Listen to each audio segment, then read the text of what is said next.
E aí, meu amigo, meu brother? Saudade. Oi, mãe. Como é que você tá? Tudo bom?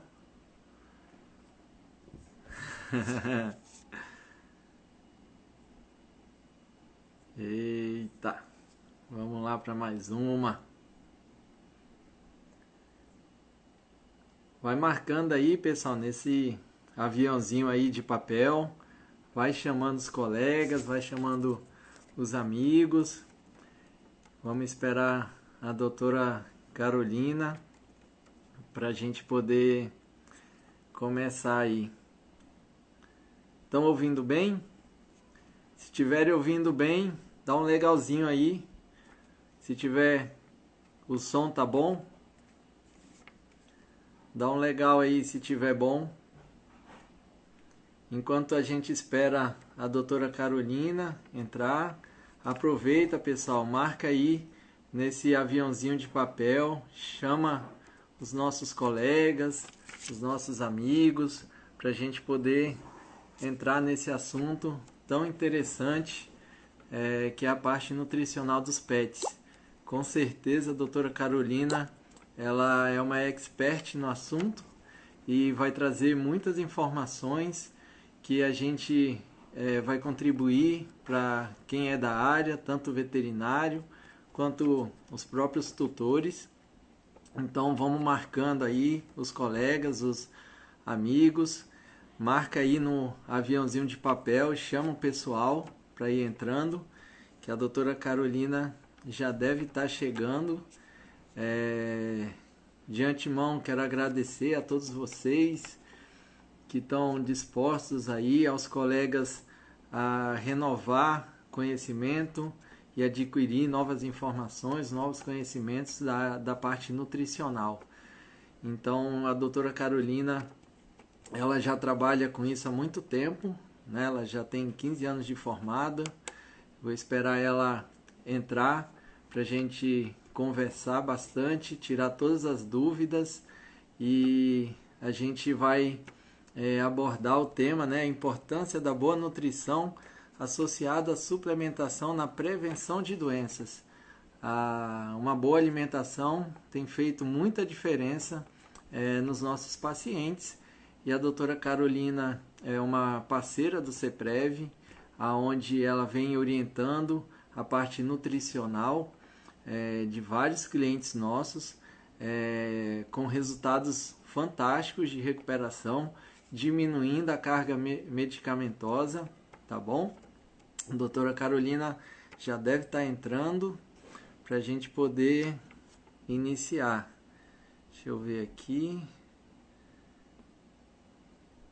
Ela vai entrar.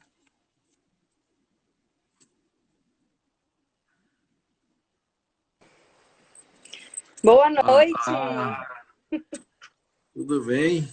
Olha tudo ela aí. jóia?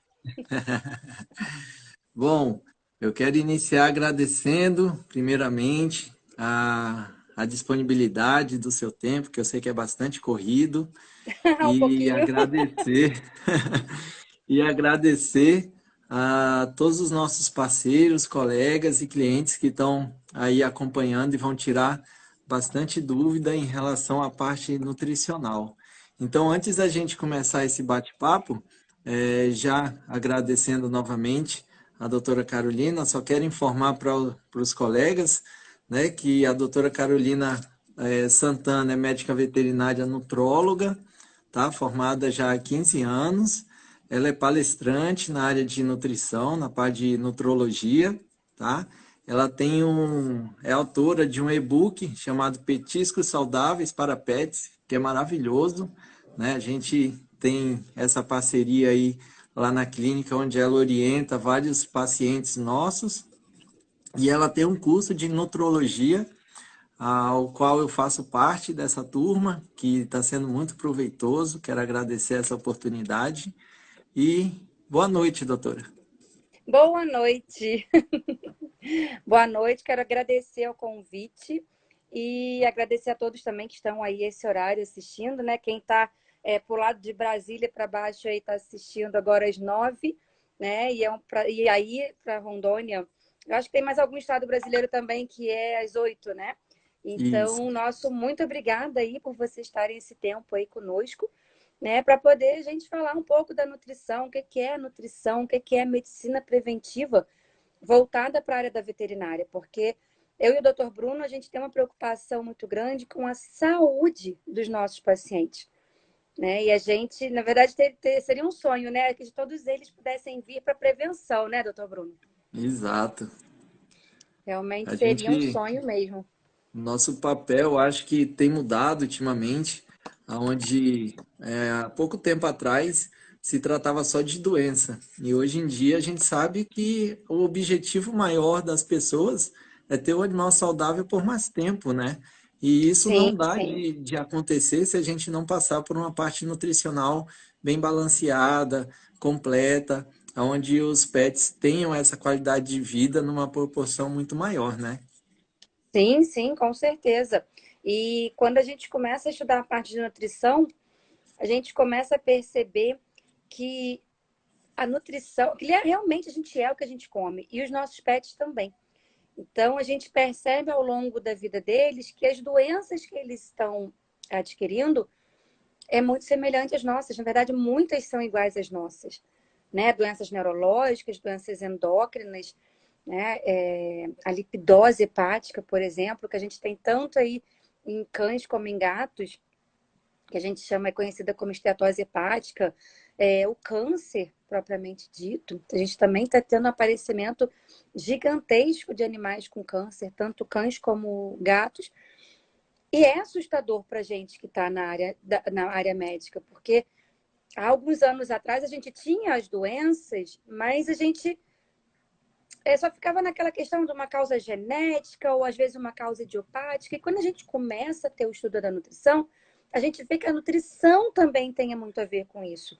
Porque a nutrição, qual o objetivo dela? É nutrir o organismo. E um organismo bem nutrido, ele dificilmente fica doente, né? O câncer, por exemplo, a quantidade, se a gente falar em porcentagem genética, é mínima, perto da porcentagem quando a gente fala de agentes estressores ou até mesmo fatores nutricionais. A nossa alimentação muito industrializada, assim como a deles, causam prejuízos metabólicos muito grandes e a tendência da gente ter patologias como câncer é grande também, porque a gente está Exato. colocando nutrientes para eles que, principalmente para o cão e para o gato, que não são adequados à fisiologia deles, né?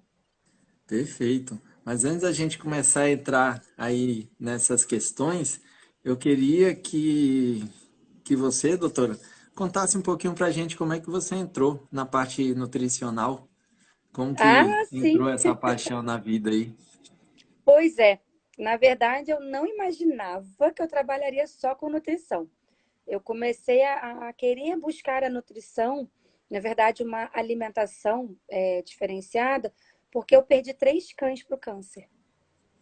Então, assim, e foi assim, 3 anos consecutivos, né? Um ano eu perdi um, aí a gente passa por todo aquele sofrimento, porque mesmo nós, médicos veterinários, também sofremos com os nossos animais. E Com sofremos certeza. também, né, pelos nossos pacientes. E aí no segundo ano, mal entrou, né, acabou o luto de um, aí você começa a tratar outro, e é outro tipo de câncer. E o que está acontecendo? Meus animais foram saudáveis a vida inteira. Eu achava que eu dava a melhor ração para eles. Eu indicava aquela ração. Não que eu não estou aqui para falar mal de ração, tá, pessoal? Isso aí eu estou falando de um alimento que é industrializado. E existem alguns que são melhores e outros piores. E às vezes a gente acha, mesmo sendo médico veterinário, que está indicando um produto melhor. Mas a gente não tem a nutrição de forma adequada na faculdade, né? Então, no terceiro ano, eu vi mais um cão sofrendo com essa patologia, né? E realmente eu fiquei muito, assim, sabe, eram aqueles 3 cães que eram os amores da minha vida. A gente sempre tem um que a gente ama muito, mas tem sempre aquela leva que parece que é diferente, que é um pouco mais apegada e tudo mais. E aí eu comecei a ver cursos nessa parte de nutrição, porque eu falei, só pode estar na comida, eu quero saber se tem a ver realmente com isso. E nos meus estudos todos, fui achando um curso aqui, outro ali. A gente não tem muitos cursos nessa área de nutrição veterinária, né? E aí comecei a estudar. E comecei a fazer para os meus, né? E na época eu tinha só o Facebook, né? Tinha o quê? Acho que uns 3.000 seguidores, não era muito. E aí eu comecei a postar. E no que eu começava a postar, agora eu tô dando alimentação diferenciada para os meus animais e tal, suplementação. E o pessoal começou a enlouquecer. Os clientes começaram a querer, eu quero dar comida também para o meu cachorro, né? E pode com tempero. Então, começaram a surgir várias perguntas. Na época eu não quis começar a atender logo de cara, porque eu não estava me sentindo ainda muito preparada, porque uma coisa eu estava fazendo para os meus, eu estava testando com eles, né? E a outra coisa é a responsabilidade de você atender um paciente, né? É uma vida de um outro tutor, né, de uma outra pessoa, então é uma responsabilidade maior.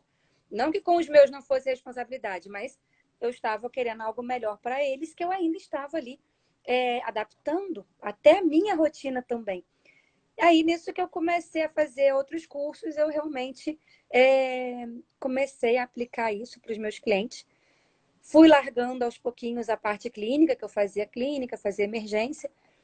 E não emergência dentro de clínica, né? Eu fazia alguns atendimentos emergenciais e, quando era necessário, eu encaminhava para uma clínica parceira.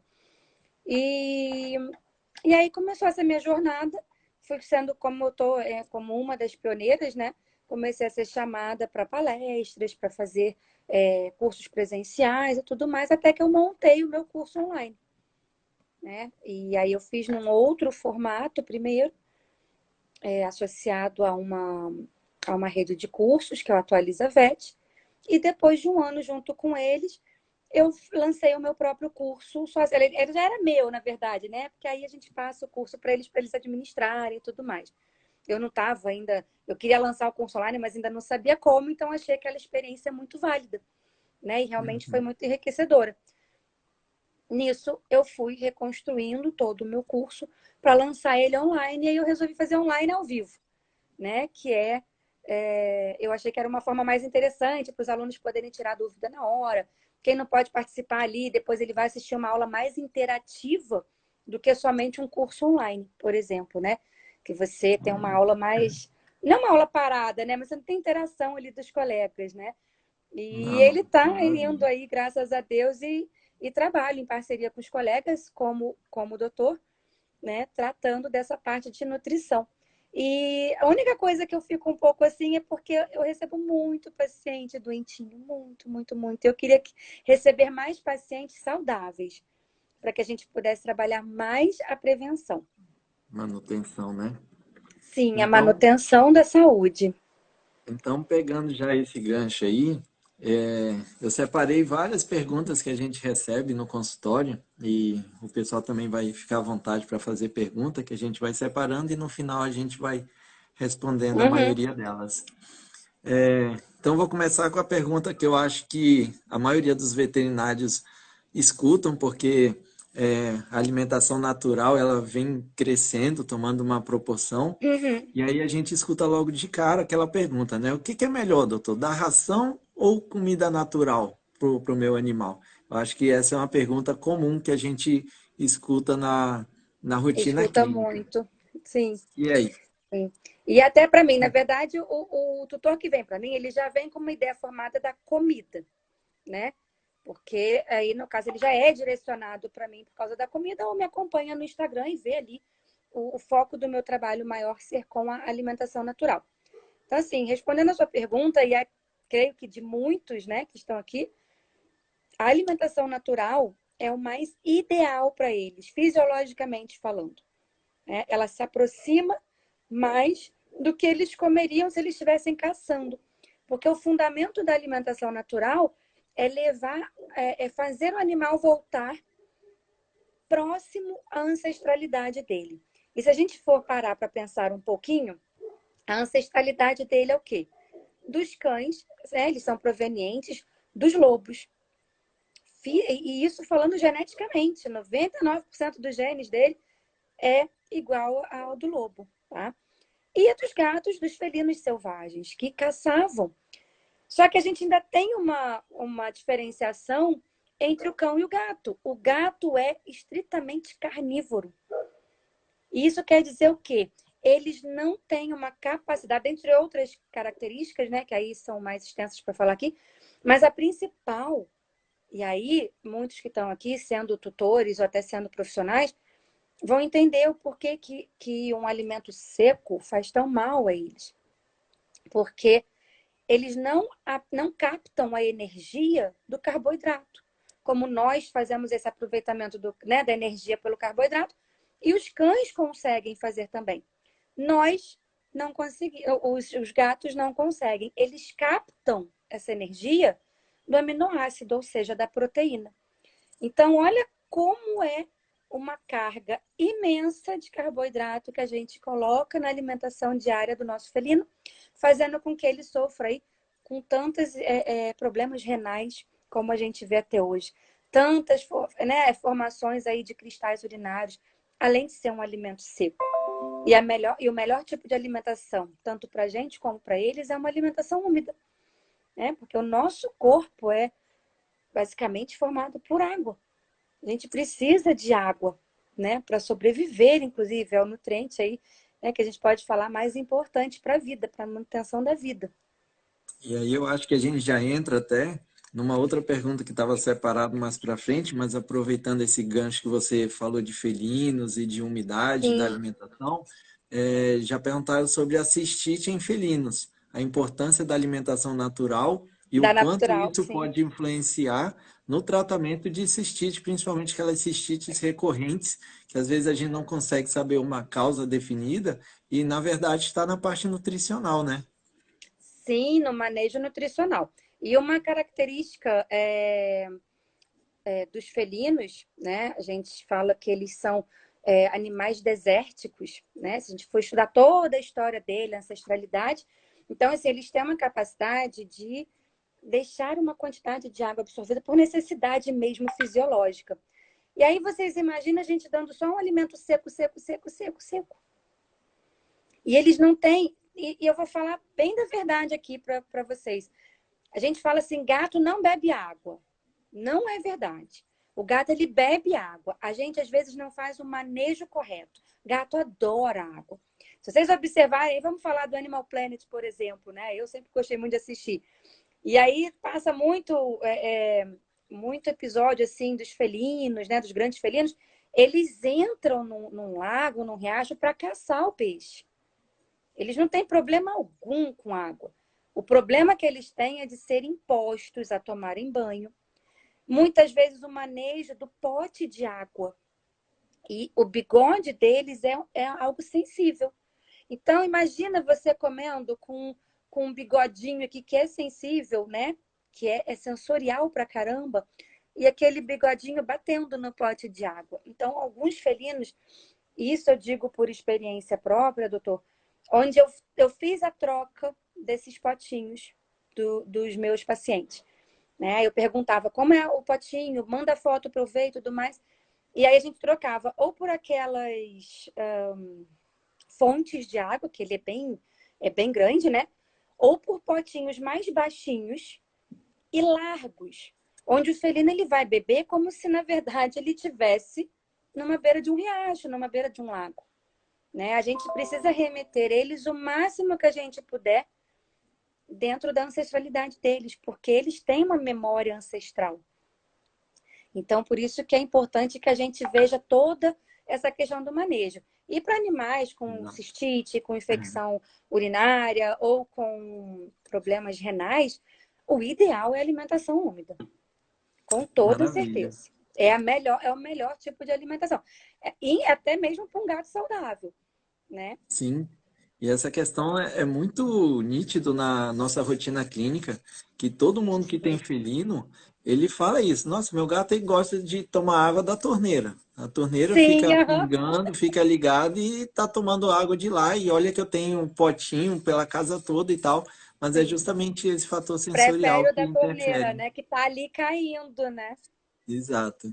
E aí, abordando principalmente o tema que a gente dispôs hoje, eu queria que você falasse um pouquinho para a gente, explicasse O que é essa suplementação que a gente fala, né? Que a nutrição Aham. balanceada ela é importante, e associada a essa suplementação. Muitas pessoas também acham, e eu tenho escutado muito isso, que animal de grande porte, né? Então a pessoa compra um Rottweiler, um pastor Sim, alemão, e quando é filhote ele quer suplementar. Só que qual que é a suplementação dele? É a base de cálcio, porque acha que o animal tem que crescer com osso forte e tal, e acha que dando cálcio é, vai acontecer isso, né? E a gente sabe que não é por aí. Então, eu queria que exato. você falasse um pouquinho sobre essa questão. O que que é suplementação e quando ela deve ser utilizada? Então,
então, a suplementação, a gente vai ter ela em algumas fases dessa parte nutricional.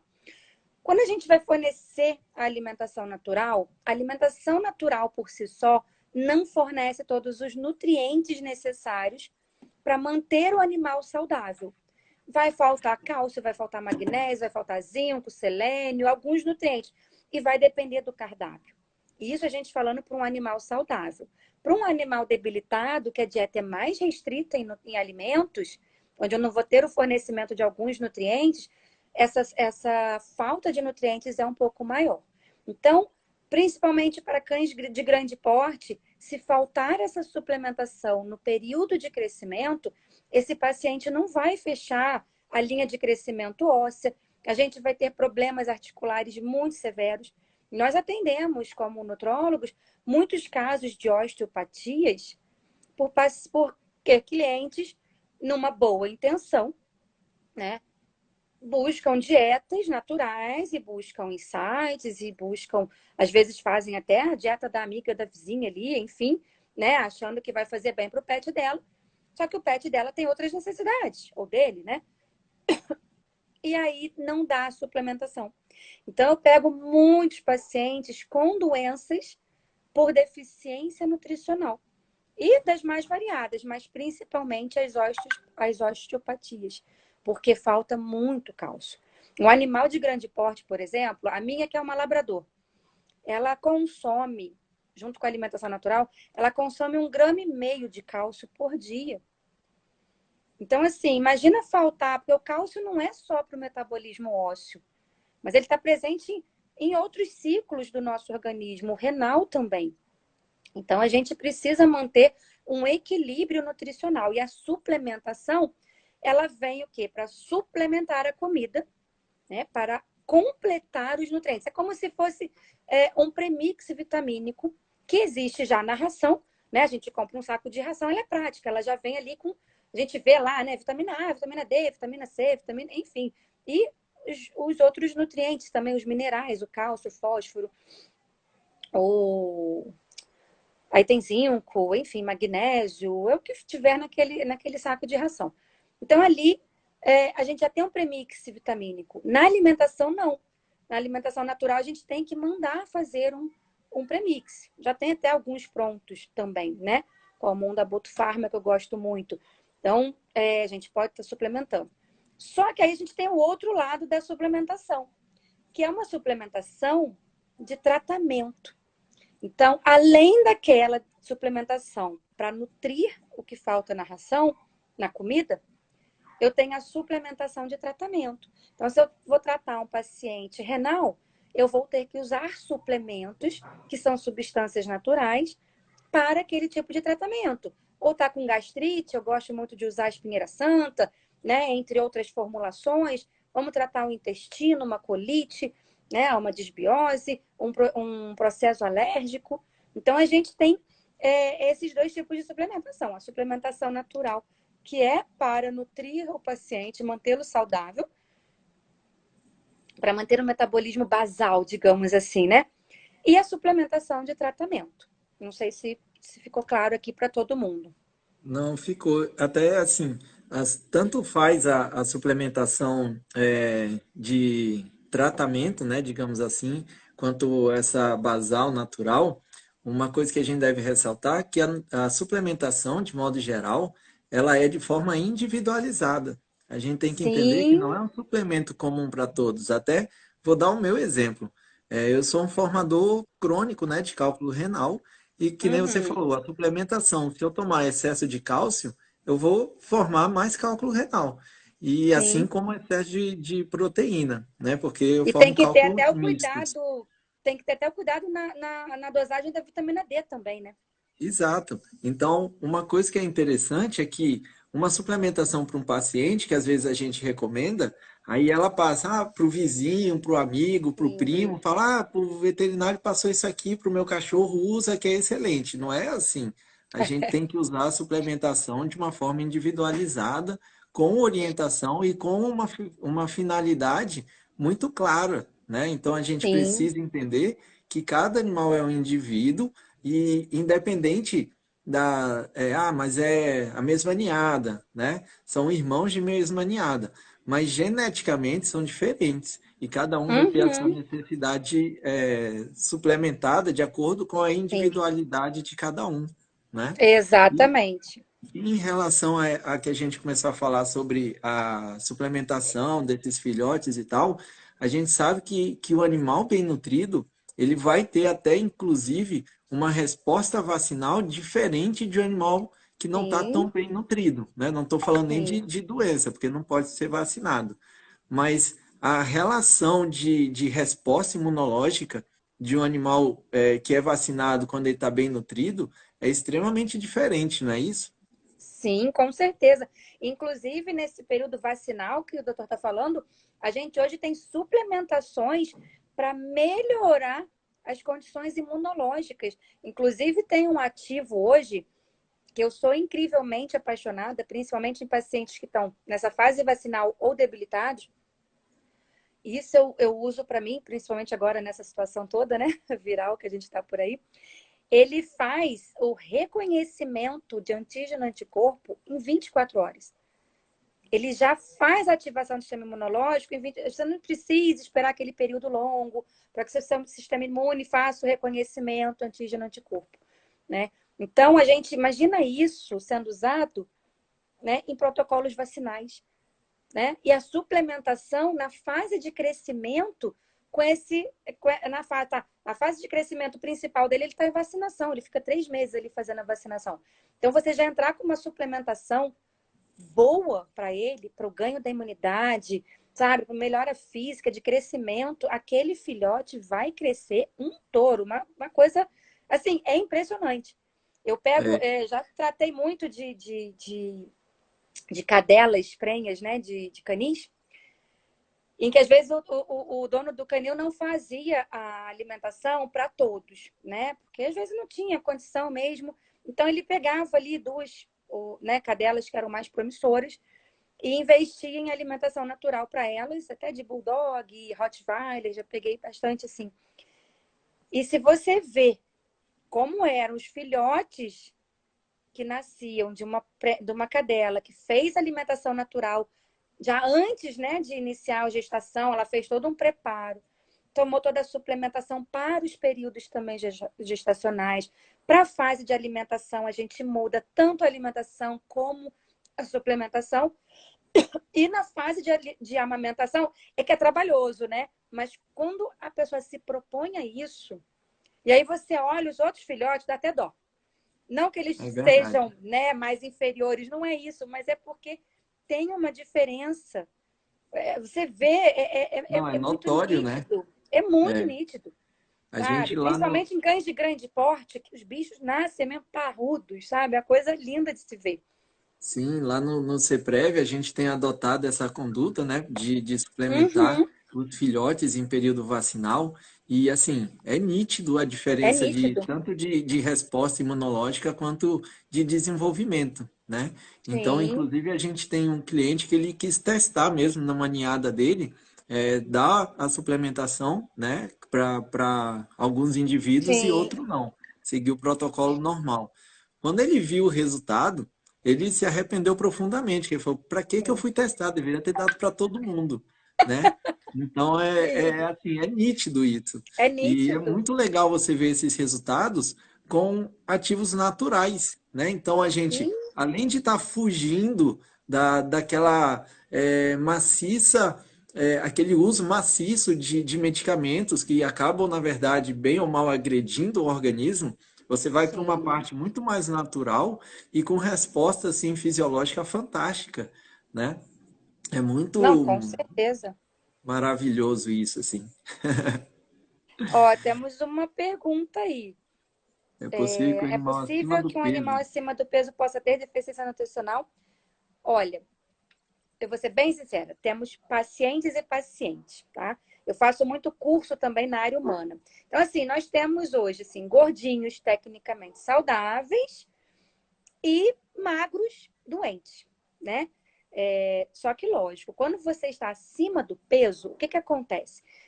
Dentro das células gordurosas que a gente conhece como adipócitos, existem ai, meu Deus. Existem essas células, elas formam citocinas inflamatórias, tá? Que vão ser liberadas para o nosso organismo. Então, o paciente gordinho, tecnicamente, ele está inflamado, mesmo que não apareça em exames. E a gente começa a perceber o quê? Que essas citocinas inflamatórias agridem principalmente a nossa parte óssea. Então a gente começa, vamos pegar um ser humano, por exemplo. Ao longo da vida, nutricionalmente falando, ele não está vindo muito bem, está acima do peso. O que que um gordinho geralmente tem? Problema no joelho, né? Ele tem algum problema no joelho. Geralmente, não é isso? O magro também tem, mas o gordinho, ele bate o recorde. E isso acontece nos nossos pacientes peludos também, né? A gente vê aí problemas ósseos diversos, animais totalmente inflamados, porque um paciente canino, ele ainda é um pouco diferente do paciente humano. Ele sente mais as agressões de um excesso de carboidrato. E, infelizmente, os nossos alimentos secos e industrializados têm um índice maior de carboidrato do que ele realmente consegue dar conta, digamos assim, né, para facilitar o entendimento, né? Então, assim, o que um cão conseguiria aguentar de carga de carboidrato, e isso não vem escrito em embalagem, né? No máximo ali 30%. E o problema ainda do alimento seco é o amido. O amido não é algo natural. Não deveria estar presente nem na nossa alimentação, mas é algo que foi feito para dar liga, né? Então, realmente é complicado. O gordinho, ele sempre vai estar inflamado. E se ficar gordinho por muito tempo, ele vai inflamar alguma outra coisa, uma doença metabólica, por exemplo. Né? A gente vai ter um distúrbio hormonal nesse paciente, porque inflama o intestino pode não estar com uma diarreia com sangue, pode não estar nem com as fezes amolecidas, mas o intestino já está em processo de desbiose. E aí a gente pode abrir para uma doença neurológica, pode abrir para uma doença alérgica, pode abrir para várias patologias. É Agora veio um isso monte de aí. pergunta aí. Não, tô anotando aqui. E outra coisa importante a gente abordar é justamente até o comentário aqui da Larissa, é justamente que ela faz alimentação natural no animal dela, né, que nunca comeu ração, e ela nota até que quando o animal tem algum mal-estar, ele se recupera muito mais rápido, né?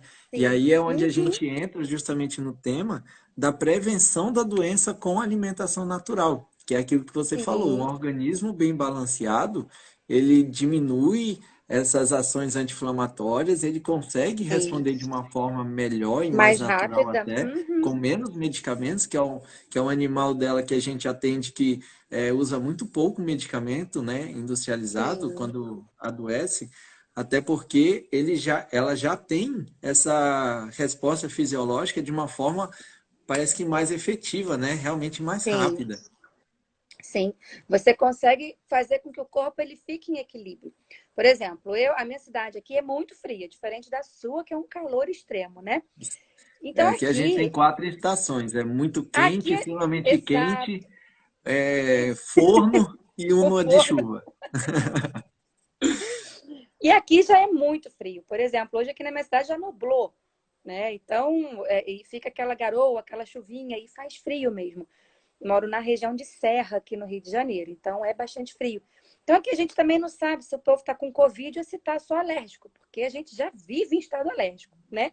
Então, assim, eu tinha crises, até a época da faculdade, mas crises de ficar de cama, de rinite, faringite, né? Amidalite.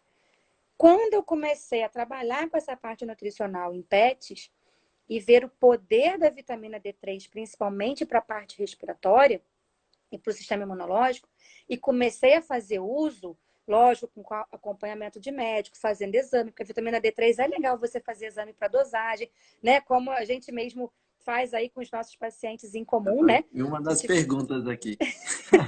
faz essa dosagem, e aí o que eu reparei em mim? Que já tem alguns anos que eu não caio de cama mais. Eu posso ficar fungando, dou uma espirrada, às vezes, né? Porque você fica um pouco sensível, mas a minha resposta imunológica é muito melhor. Eu não fico com febre, eu não fico com a garganta toda inflamada. Eu ainda tenho reações ao ar-condicionado. Então, como às vezes tem períodos que eu dou muita palestra, estou toda hora em avião, ou dando palestra em local com ar-condicionado, ou hotel que fica com ar-condicionado direto, aí a minha garganta sente. Mas dizer que eu fico com infecção de garganta, não. Então eu fico um pouco rouca às vezes por excesso de ar-condicionado, a carro também, né? Quando tá calor a gente usa, mas é uma reação alérgica ao ar-condicionado, mas que não me deixa doente mais. O meu corpo sozinho, eu pingo um própolis, resolvo, continuo na minha vitamina D3, resolve. Então, olha a importância de se mudar os hábitos e de uma boa suplementação e uma suplementação bem direcionada. Né? E é Maravilha. natural, eu não estou me tratando mais, antes era antibiótico direto, Direto, né? né? Direto. E aí agora, pessoal, eu vou pedir para vocês chamarem aí os colegas, todo mundo se segurar na cadeira aí que a gente vai entrar num tema, já pegando essa deixa aí da vitamina D3, eu vou perguntar para a doutora Carolina falar um pouquinho da importância D3 e entrar na importância dessa vitamina, principalmente para aqueles pacientes oncológicos, que agora é um ponto que a gente discute muito, os colegas que estão assistindo, a estatística de pacientes oncológicos que tem aparecido tem sido cada vez mais alta. E aí a gente se Muito pergunta alto. da onde está vindo isso. E boa parte é realmente isso que a gente está falando aqui de fatores nutricionais. Então aproveita, chama mais gente aí para escutar essa parte, porque eu sei que é Não uma é? dúvida muito grande aí que os colegas e os tutores. Quero mandar um abraço para a Flávia também, que é nossa cliente está fazendo esse acompanhamento nutricional com você de uma paciente oncológica dela, né? Sim. E aí, essa importância dessa vitamina D3 que você falou, não só da D3, né?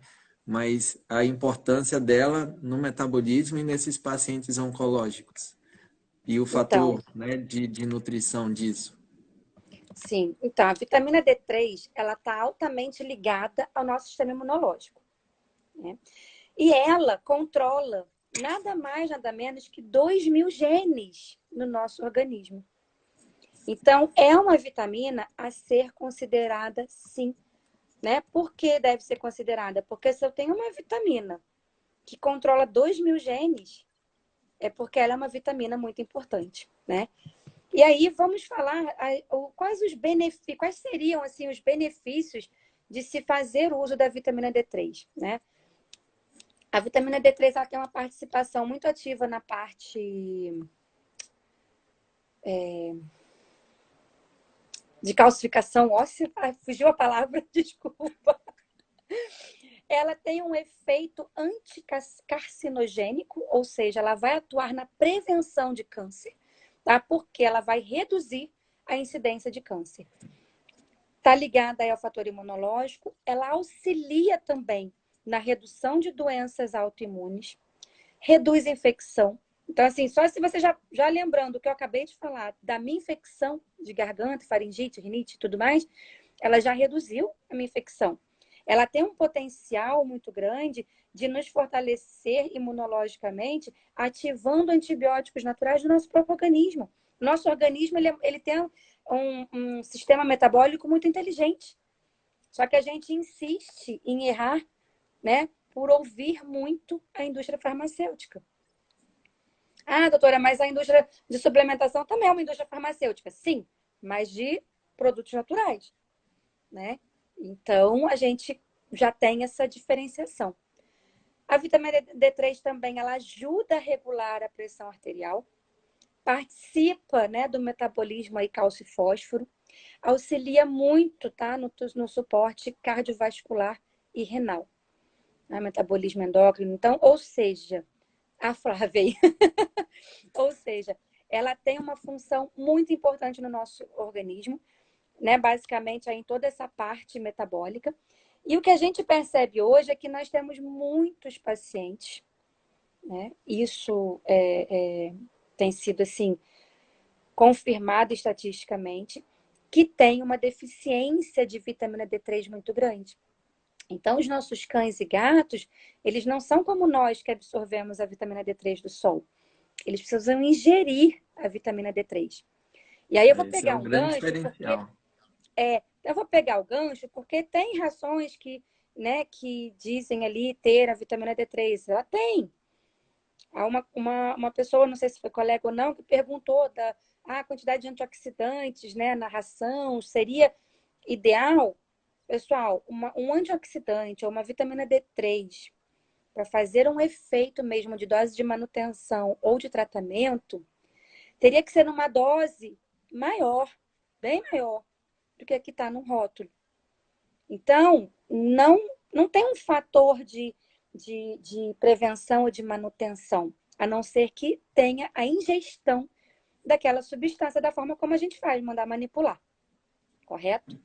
E eu fico, às vezes, com receio um pouco de indicar, compra na farmácia, farmácia comum, porque nem toda marca vai estar utilizando um ativo que seja bom, porque a gente tem que saber qual ativo indicar, né? De qual laboratório que eu vou indicar. A gente precisa saber tudo isso, né? Porque tem, infelizmente, até na manipulação, tem inclusive farmácias de manipulação que fazem misturas para poder baratear para o cliente.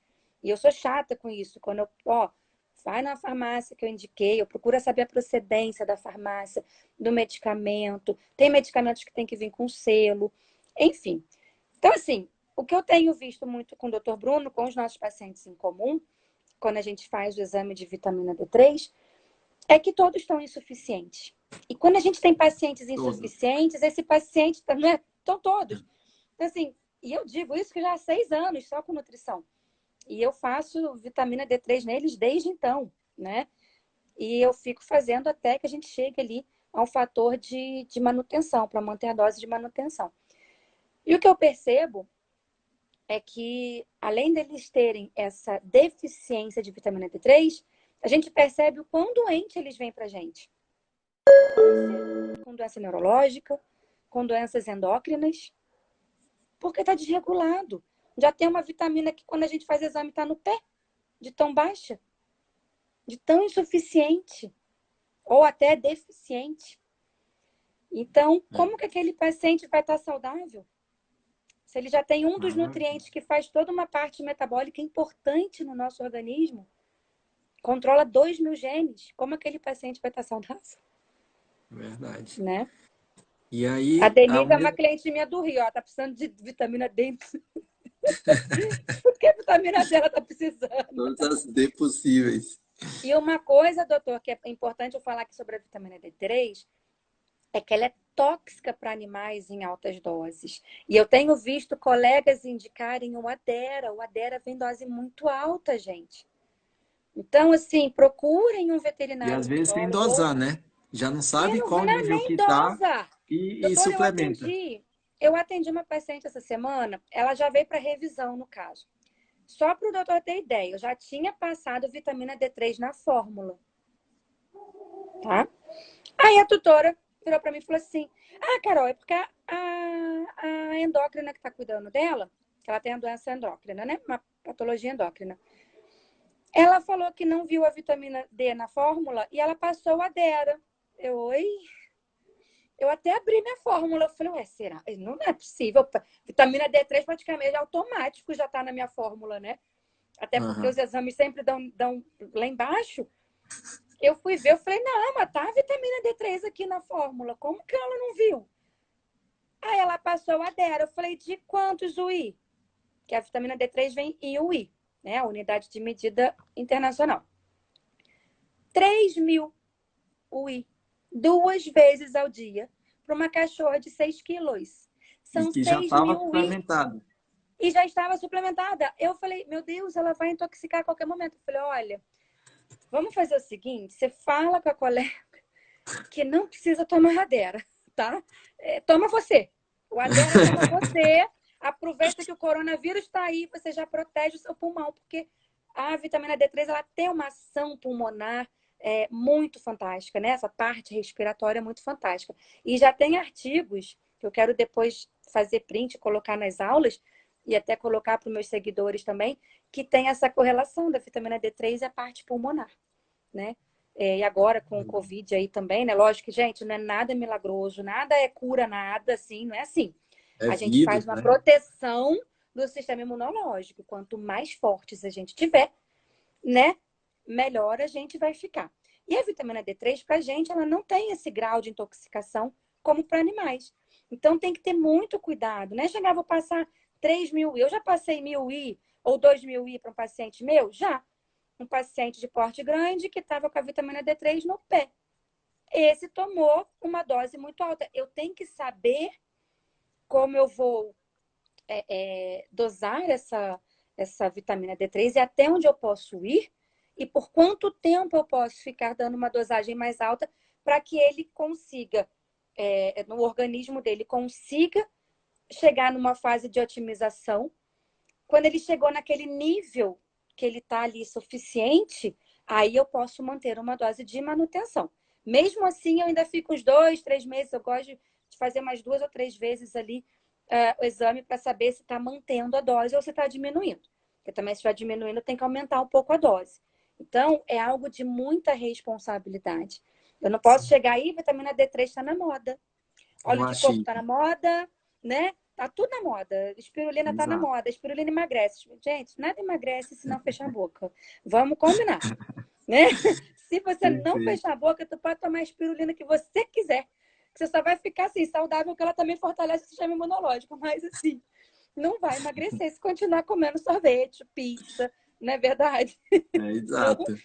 Então, a gente tem que levar a nutrição de forma mais leve, porque às vezes a gente coloca muito terror na nutrição ou muita fantasia, né? Como a vitamina D3 cura, a vitamina D3 é o milagre da hora, o óleo de coco é super maravilhoso para tudo. para tudo. E não é É. assim, né? Pessoas têm essa mania, né, de pegar uma frase e achar que ela serve para tudo, né? E não é bem por aí, tá? Exatamente. Eu vou partir agora para uma pergunta que também é uma casuística muito grande no consultório, Sim. sobre as alergias e principalmente focando nesses pacientes atópicos. E Uhum. aí, mais específico ainda, a questão da fonte de proteína, que a gente sabe que boa parte dos animais atópicos são associados à hipersensibilidade alimentar e principalmente à Sim, fonte de proteína, né? sim, sim. Aí eu queria só tentar que você abordasse um pouco sobre o tipo de proteína, que foi uma pergunta que apareceu aqui, a questão da importância da proteína hidrolisada, ultra hidrolisada, para esses animais Sim, atópicos, né? sim, Se a gente consegue abordar isso para esses pacientes atópicos que estão assistindo a gente. sim. Então vamos lá. Eu levo esse assunto, ele tem várias abordagens, né? Porque a gente, quando pega um paciente atópico, alérgico, com a hipersensibilidade alimentar, primeiro a gente tem que identificar. Às vezes é difícil a gente identificar, porque para fazer um teste de alergia, o teste é muito caro, né? Nem todos, às vezes já está vindo ali de vários exames, nem todos vão querer fazer. Também não é um exame 100% fidedigno, ele me dá uma luz, né? Então, o que eu Exato. costumo fazer? Essa troca de proteína, um cardápio hipoalergênico com alimentação natural. Por seleção, Onde né? sim, é uma seleção, exatamente. Então, eu vou fazer a dieta de exclusão, que a gente chama, né? Isso. A gente vai excluir. E porque ficou muito pragmático essa questão da proteína, tem que colocar uma proteína inédita. Mas eu vou explicar algo para vocês, eu vou tentar explicar de uma forma simples, né? Porque tem tutores aqui também, então não adianta ficar falando muito termo técnico. Mas vamos falar de uma forma que todos possam entender. Eu trabalho com a nutrigenética, né? Então a gente trabalha o que? A nutrição em relação aos nossos genes, para a gente se manter saudável. Então, geneticamente falando, a gente tem alguns nutrientes que têm um potencial inflamatório maior do que outros. Então, se eu pego um paciente que está com coceira, a pele toda avermelhada, ou com pústulas, né? Aqueles puizinhos na pele, eu tenho que fazer o quê? Eu tenho que tirar os alimentos que seriam mais inflamatórios, ou que a gente chama de alergênicos. Então, eu vou tirar vegetais coloridos, que a gente pensa que é só proteína, né? Mas a gente vai tirar Verdade. vegetais coloridos. E das proteínas, a gente fala, vamos usar a proteína inédita. Mas aí muita gente quer usar o cordeiro, por exemplo, que não é uma carne tão cara, né? Que tem gente que já quer apelar Que é para um mais fácil de jacaré, encontrar para uma até. rã, né? Aí o povo quer matar quem indica rã. Que a rã é 60, R$ 80, né? O quilo. E você vai dar isso para um Rottweiler? Você não vai dar nunca. Ele vai querer matar o nutrólogo. E aí tem gente que fala, vamos dar uma carne de cordeiro, que é uma proteína inédita. Porque geralmente nas rações tem a proteína de boi ou de frango, né? E não se iludam, a ração que vem escrito lá, proteína de peixe, tem pouco peixe, né? Então, assim, qual é a minha linha de pensamento voltado para a nutrigenética? Por que eu vou dar uma carne de cordeiro, sendo inédita, se o perfil nutricional dela ativa genes inflamatórios no organismo do cão? E esse animal está inflamado, eu tenho que tirar ele da inflamação. Então, eu vou usar umas carnes brancas. Tem pacientes que eu consigo resolver o problema usando frango. Frango. Eu não estou usando farelo do frango que vai na ração. A proteína hidrolisada, como teve uma pergunta, né, que você falou, ela é melhor porque ela já entra mais quebrada, mais facilitada para o organismo. E para pacientes alérgicos porque a gente tem a diferença entre alérgicos e hipersensibilidade, né? Depois até a gente pode explicar aqui. Os pacientes com a hipersensibilidade alimentar, ele vai conseguir absorver melhor aquela proteína hidrolisada, tá? Isso quando a gente vai tratar aí de ração seca. Para animais que comem alimentação natural, eu tenho que usar proteínas que sejam de alta digestibilidade. Eu posso entrar com ovo também. como uma proteína inédita para esse paciente. Mas na inédita, eu estou usando o alimento inteiro. Então, o que eu procuro fazer? Usar uma proteína, tá? Que tem um perfil menos inflamatório possível. E aí eu já tenho as seleções de que proteínas eu utilizo. O animal, ele pode reagir? Pode. Ele está inflamado, ele pode reagir a muita coisa. E por isso que eu também fico um pouco assim, pé atrás com um teste alérgico, porque ele está todo inflamado. Você vai fazer um teste alérgico, ele vai dar inflamado para tudo, praticamente. Entende? Eu tenho pacientes que dão alérgicos a peixe, eu entro com peixe, ele fica ótimo. Mas é porque ele está muito inflamado. Então, eu tenho que tirar ele da inflamação, eu tenho que usar suplementos que vão ajudar. A parte intestinal é muito ligada a essa parte de pele também, porque ajuda você tratando o intestino.